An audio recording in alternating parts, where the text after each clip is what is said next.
as you can see, you're loved by so many people, and it's so great to see the amount of support that you have. You know, you've been doing things on your own for a while. I mean, damn, I took a lot of good notes on that, I must say. So, you know, again, everybody, thank you for coming out tonight. I love you so much. I can't wait to see what the next 50 years has for us in store. And, you know, you better enjoy the hell out of tonight, because now you're 50 years old and you're going to start forgetting shit real fast.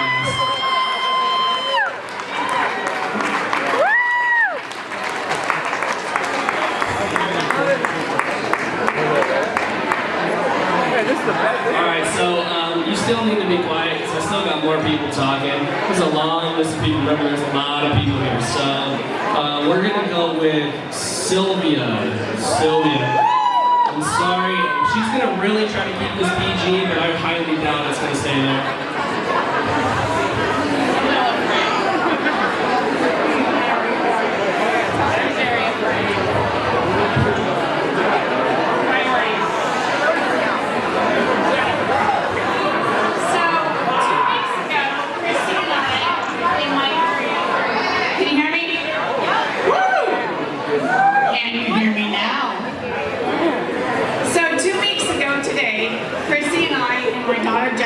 And two of my friends from Auburn went up to North Star for the day to kind of hang out, visit the snow, visit, socialize, eat food. May have had a couple cocktails, just saying. Maybe. But maybe not. And we're just sitting on talking, and the topic of tonight's party comes up, and I'm thinking, oh man, I gotta come up with like a speech or a toast or something for his birthday. And I'm thinking, oh, I could talk for hours about, you know, what's going on and stories and stuff, but like, okay. Oh no, you can't. You don't want to hear that. So my thought was, how do I sum up a 28-year friendship in a short birthday speech? I didn't know how I'd convey what she means to me. That Monday morning, Chelsea, who was one of the gals at the event, shows up at the gym. Chelsea's like 30. She's 30 this year. She could easily be our daughter. And she comes running in with the biggest grin on her face ever. And she's like, oh my God, your friend Crissy, she's the best ever. Oh my God, I love her to death. She made me feel so special and so comfortable. And you guys are amazing. So that, at that point, was my speech tonight, because the bottom line is, although I've known it this entire time, that moment hit me that this is why we are all here. We love her because she makes us feel like we've known her forever. Chelsea said I had so much fun with you and Cris, and I can't imagine ever not having that in my life. Well, that was it. Not that I didn't know this forever, but it dawned on me at that moment that this is why we all love her. She makes each and every single one of us feel special. Every time she sees us. Every time she talks to us on the phone, via text, or via email. Everything you get. Every hug, everything. She is why we're here. We all want to be here because she makes each and every one of us feel special. Whether it's a call, a text, an email, or whatever. She makes every single one of us, every single one of you feel special every single time she talks to you. That's right. You give so unconditionally of yourself, and you never expect anything in return. And that is such a rare and amazing quality to find in a friend. Every single body in this room special friend to us. Yeah!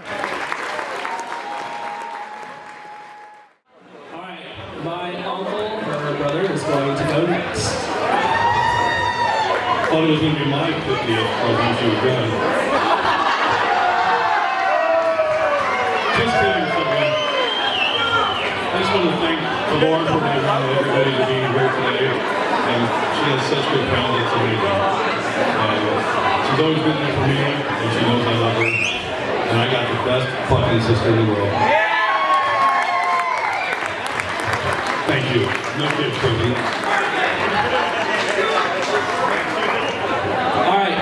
Next we have my lovely Auntie Kim. There you go. Ditto what Sylvia said.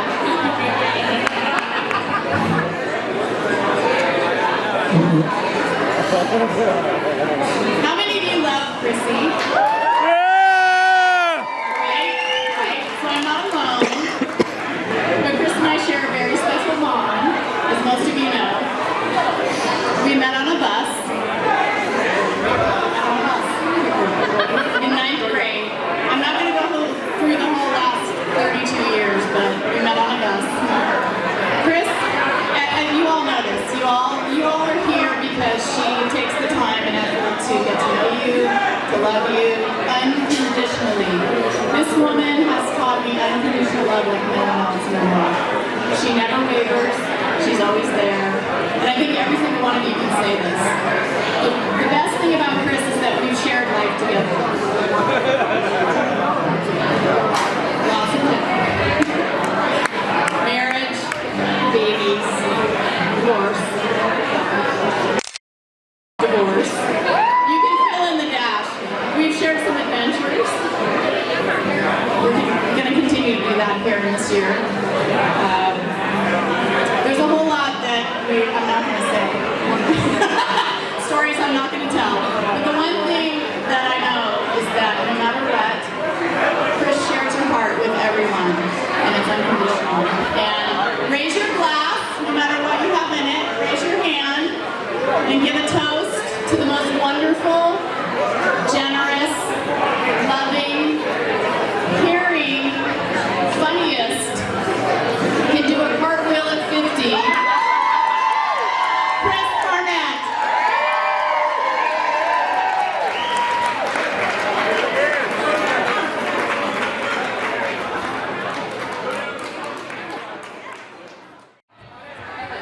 I think I have a couple more people speaking. Alright, so one of her high school friends, Mr. Dave, is going to come up. Dave Houseman.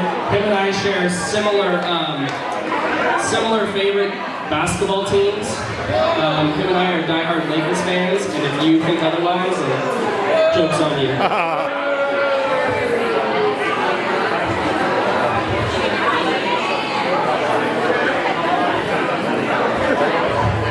Well, I'll start with, I've known Crissy since 1978.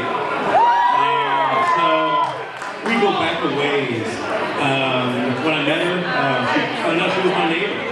And the first thing I remember about Crissy was her smile. The people that know Crissy know that there's one thing that's consistent, whether you've known her for a week, a day, a year, or 10 years, and that, like Kim said, she was unconditional love. And so, I'll take you through a smile. And here's where that smile started. I met Crissy when I was 12, then we went to Mills Junior High. How many people are still here from Mills Junior High to see Crissy? There you go. Guess what? That smile got bigger. And after Mills Junior High, we went on to Cordova High School together. How many people in this room are from Cordova High School? Again, that smile got bigger. Her dad is my coach, my baseball coach. Crissy was always there on the sidelines cheering. Like I said, she just leaves you with one thing, and that's just a good feeling because all she cares about is you. And that's really what a good person. Just say this. Like a fine wine, you only get better in time. And Crissy is exactly that. She's a fine wine that's only gotten better in time. But I'll also add this. The best wine you could ever drink, you gotta cork it. And you gotta let it air before it's at its top taste. Crissy, you just got corked. So you got a lot of time to air. So raise your glasses one more time and I will leave you with this. Crissy, may you live as long as you want, but never want as long as you live, sweetie.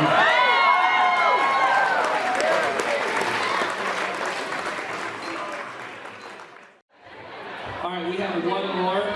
This is my other aunt, Aunt Michelle. Aunt Michelle. As you can see, I have about 7 or 8 mothers, so. Be very, very afraid. Don't be scared. Okay, I'm gonna try to get through this right now. Anyhow, so when JJ called me and asked me to speak, I said, of course I'm going to speak. And for the last couple days, I've been sitting here wondering what kind of speech I'm doing. I couldn't write a speech because I was told I had to keep brief. So, Sylvia didn't follow that direction. Anyhow, when we were wine tasting yesterday,